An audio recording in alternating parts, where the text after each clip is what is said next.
कल्पना कीजिए, महाभारत का युद्ध अभी शुरू नहीं हुआ था। चारों ओर शांति थी, लेकिन उस शांति के नीचे तूफान पल रहा था। उसी समय हस्तिनापुर और विराट नगर के बीच एक ऐसी प्रेम कहानी जन्म ले रही थी जिसे इतिहास ने तो दर्ज किया, लेकिन लोगों ने भुला दिया। अभिमन्यु और उत्तरा की प्रेम कहानी। अभिमन्यु का व्यक्तित्व। अभिमन्यु अर्जुन और सुभद्रा का पुत्र। अर्जुन जितना वीर उतना ही विनम्र और शालीन। बचपन से ही उसकी शिक्षा गुरु कृपाचार्य और उसके मामा कृष्ण के संरक्षण में हुई थी। वह न सिर्फ युद्ध कला में निपुण था, बल्कि उसकी बुद्धि, विनम्रता और सौम्यता सबको मोहित करती थी। अभिमन्यु के अंदर एक चमक थी। वह पांडवों की आशा का प्रतीक था, एक नई पीढ़ी का योद्धा जो धर्म के लिए जन्मा था। कृष्ण स्वयं उसे बहुत प्रेम करते थे। बाल्यकाल में जब वह माता सुभद्रा के गर्भ में था, तब भी उसने चक्रव्यूह तोड़ने का आधा ज्ञान प्राप्त किया था, जो आगे चलकर उसके भाग्य की सबसे बड़ी परीक्षा बना। उत्तरा का परिचय।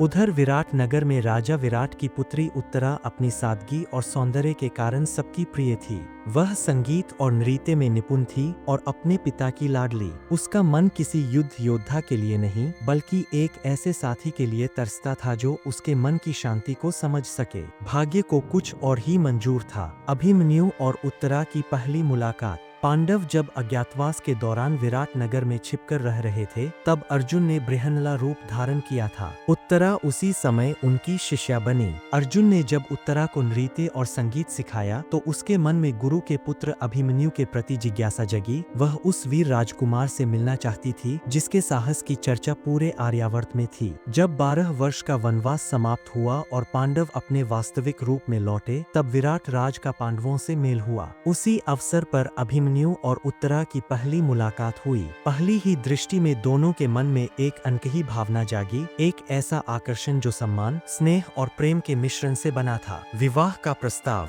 जब उत्तरा ने अपने पिता से इच्छा जताई, तो महाराज विराट ने अर्जुन से बात की। अर्जुन ने कहा, उत्तरा मेरी शिष्या है, मेरी पुत्री समान है। मैं अपनी पुत्रवधू के रूप में उसे अवश्य चाहता हूँ। इस प्रकार उत्तरा का विवाह अभिमन्यु से निश्चित हुआ। कृष्ण ने स्वयं इस विवाह में भाग लिया और द्वारका से वरवधू को आशीर्वाद देने आए। सब और हर्ष था। पांडवों के जीवन में इतने लंबे कष्टों के बाद यह अवसर मानो एक नई सुबह लेकर आया था। अभिमन्यु और उत्तरा का विवाह अत्यंत धूमधाम से हुआ। कहा जाता है कि उस दिन विराट नगर पुष्पों से ढका हुआ था और स्वयं देवता भी मानव रूप में यह विवाह देखने आए थे। दोनों का प्रेम सरल था। वह युद्ध की योजनाओं से दूर संगीत और स्नेह की दुनिया में जीते थे। उत्तरा अभिमन्यु का मन संभालती और अभिमन्यु उसके चेहरे पर मुस्कान लाने के लिए कुछ भी कर सकता था। उनका यह प्रेम केवल कुछ ही समय के लिए था, पर उसमें शाश्वतता थी। लेकिन जैसे ही कुरुक्षेत्र का युद्ध शुरू हुआ, अभिमन्यु को अपने धर्म का पालन करना पड़ा। वह केवल 16 वर्ष का था, फिर भी अर्जुन के समान पराक्रमी था। उत्तरा हर दिन उसकी चिंता करती, प्रार्थना करती कि उसका प्रिय सुरक्षित लौट आए। अभिमन्यु कहता, उत्तरा, यह युद्ध धर्म का है, मेरे लौटने की चिंता मत करो, मेरे कर्म हमेशा तुम्हारे साथ रहेंगे। कृष्ण ने उसे समझाया कि यह युद्ध कठिन होगा, पर धर्म के लिए आवश्यक है। चक्रव्यूह और बलिदान युद्ध के 13वें दिन जब चक्रव्यूह बना, तब अभिमन्यु ही वह योद्धा था जो इसे भेद सकता था। अर्जुन उस समय युद्ध के दूसरे छोर पर थे और पांडव सेना उलझी हुई थी। अभिमन्यु आगे बढ़ा, अकेला, निर्भीक और धर्म की रक्षा के संकल्प के साथ। उसने चक्रव्यूह तोड़ डाला, पर जब वह भीतर पहुंचा, तो कौरवों ने नियमों को तोड़कर एक वीर युवक पर सामूहिक आक्रमण किया। भीष्म, कर्ण, जयद्रथ, द्रोण सबने मिलकर उस किशोर को घायल किया। अंततः अभिमन्यु वीरगति को प्राप्त हुआ। उसका शरीर कुरुक्षेत्र की धूल में लथपथ पड़ा था, लेकिन चेहरे पर एक शांति थी, धर्म निभाने की और उत्तरा से किए अपने वादे की। जिस दिन अभिमन्यु का शरीर लाया गया, उत्तरा ने अपना संसार खो दिया था।